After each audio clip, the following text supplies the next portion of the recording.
श्रीकांत शिंदे बोलतायत, थेट जाऊया. काम कसं चांगलं होईल याच्यासाठी पूर्णपणे ताकदीने जे आहे आणि प्रामाणिकपणे जे आहे हे काम करत राहील.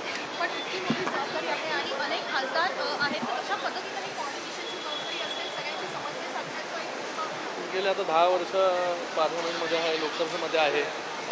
हे सगळी प्रक्रिया जी आहे ती जवळून पाहिलेली आहे आणि नक्कीच चांगलं काम जे आहे हे यावेळेस NDAच्या सरकारमध्ये, आत्ताच्या सरकारमध्ये सगळ्यांबरोबर समन्वय साधून, सगळ्या पक्षांबरोबर समन्वय साधून जे आहे हे पक्षाचं काम अधिक प्रभावीपणे कसं होईल, सगळ्या खासदारांना एकत्र घेऊन सगळ्या खासदारांकडून पण चांगलं परफॉर्मन्स कसं होईल याची जबाबदारी देखील माझी असेल. तुमचंही नाव चर्चेमध्ये मंत्रिपदाच्या मी कालपासून मला भरपूर फोन आले. मी आजही पाहिलं की काही खासदार जे आहेत, काही आमदार जे आहेत म्हणतात की बाबा मला जे आहे हे मंत्रिपद द्या. मला वाटतं मला जे आहे हे पक्ष संघटना जी आहे ही वाढवण्यामध्ये, पक्षासाठी काम करण्यामध्ये जास्त रस आहे.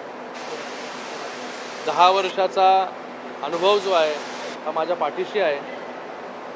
माननीय एकनाथजी शिंदे साहेबांनी त्याचबरोबर आमच्या सगळ्या सहकाऱ्यांनी ही जबाबदारी नवीन गटनेत्याची दिलेलीच आहे.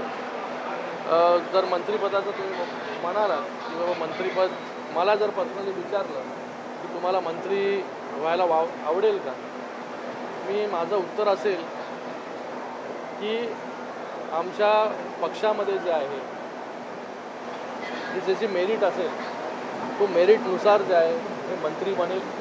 ज्याला माननीय मुख्यमंत्री एकनाथजी शिंदे साहेब मंत्री करतील, आदेश देतील, तो मंत्री होईल. मला पक्षाचं काम, संघटनेचं काम तळागाळापर्यंत घेऊन जाण्यामध्ये जास्त रस आहे. पक्षासाठी पक्ष बांधणी जास्तीत जास्त ग्रामीण भागापर्यंत, प्रत्येक घरापर्यंत कशी होईल त्याच्यासाठी मला येणाऱ्या काळामध्ये जे आहे हे काम करायचं आहे. मी खूप समाधानी आहे की तिसऱ्यांदा खासदार ज्या लोकांनी मला जबाबदारी दिली, तिसऱ्यांदा मी खासदार झालो आहे. खूप समाधानी आहे.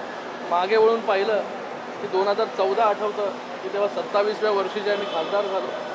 2024मध्ये तिसऱ्यांदा खासदार होतो आहे. मला वाटतं खूप कमी लोकांच्या नशिबामध्ये हा योग येतो आणि खासदार म्हणून चांगलं काम मतदारसंघासाठी असेल, महाराष्ट्रासाठी असेल, देशासाठी असेल हे करत.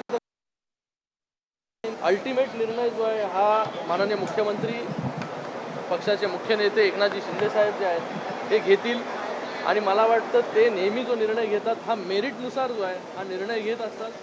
आमच्या पक्षामध्ये वेगवेगळे नेते आहेत, खासदार आहेत, ज्यांचा एक्सपिरियन्स असेल, खूप वर्ष जे आहे पक्षासाठी त्यांनी काम केलं आहे आणि मला वाटतं त्याच्या हिशोबाने जे आहे हे शिंदेसाहेब योग्य निर्णय जो आहे तो त्या ठिकाणी घेतील.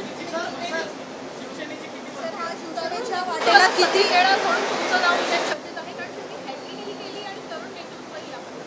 बघा, मला वाटतं हा सर्व अधिकार जो आहे हा शिंदेसाहेबांना आम्ही दिलेला आहे.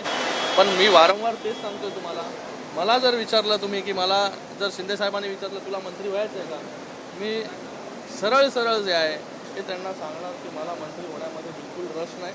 मला पक्ष संघटना, पक्षाचं काम हे तळागाळापर्यंत घेऊन जाण्यामध्ये जास्त रस आहे. पक्ष कसा वाढेल, आज आपण जर या लोकसभेच्या निवडणुकीमध्ये पाहिलं असेल की फक्त 2 वर्षामध्ये जे आहे हे शिवसेनेला चांगलं यश जे आहे हे मुंबई असेल, मुंबईच्या बाहेर असेल, महाराष्ट्रामध्ये मिळालं.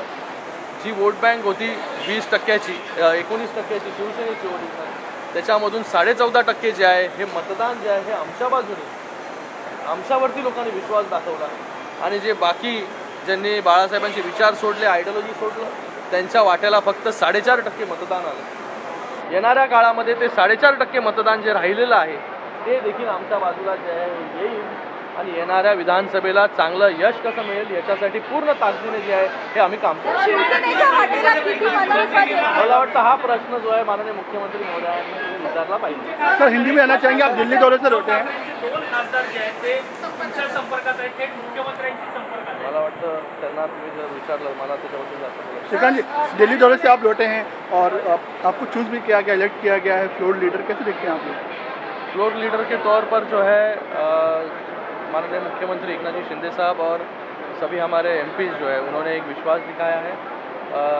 तीसरी बार चुनकर आने के बाद फ्लोर लीडर उन्होंने मुझे चुना है और फ्लोर लीडर के तौर पर अच्छा काम सभागृह में हो, लोकसभा में हो, इसके लिए पूरी ताकत से जो है हम लोग सभी लोग सबको साथ में लेकर जो है काम करेंगे। कल प्रधानमंत्री शपथ लेने वाले श्रीकांत जी, कल प्रधानमंत्री शपथ लेने वाले तो फिर क्या फर्क पड़ता है उससे? देखिए, ऑपोजिशन की ज़्यादा न सोचकर हमारा परफॉर्मेंस कैसे होगा एनडीए का, हर एक मंत्री का, उसके ऊपर हमारा फोकस रहेगा। देश के लिए हम लोग अच्छे निर्णय किस प्रकार से ले सकेंगे, युवाओं के लिए निर्णय कैसे ले सकेंगे, महिलाओं के लिए निर्णय कैसे ले सकेंगे, किसानों के लिए। मुझे लगता है कि हमारा पूरा ध्यान जो है हमारे परफॉर्मेंस पर रहेगा और गए 10 सालों में जिस तरीके से हम एनडीए ने परफॉर्म किया है उससे अच्छा ही परफॉर्म जो है आने वाले 5 सालों में करेंगे, क्योंकि तीसरी बार मोदी जी जो है प्रधानमंत्री बनने जा रहे हैं। ये खुद में एक इतिहास है कि तीसरी बार जो है लोगों ने उनको चुना है, तीसरी बार जो है एनडीए को उन्होंने चुना है। तो इस बार जो है एनडीए का परफॉर्मेंस जो है बहुत अच्छा होगा।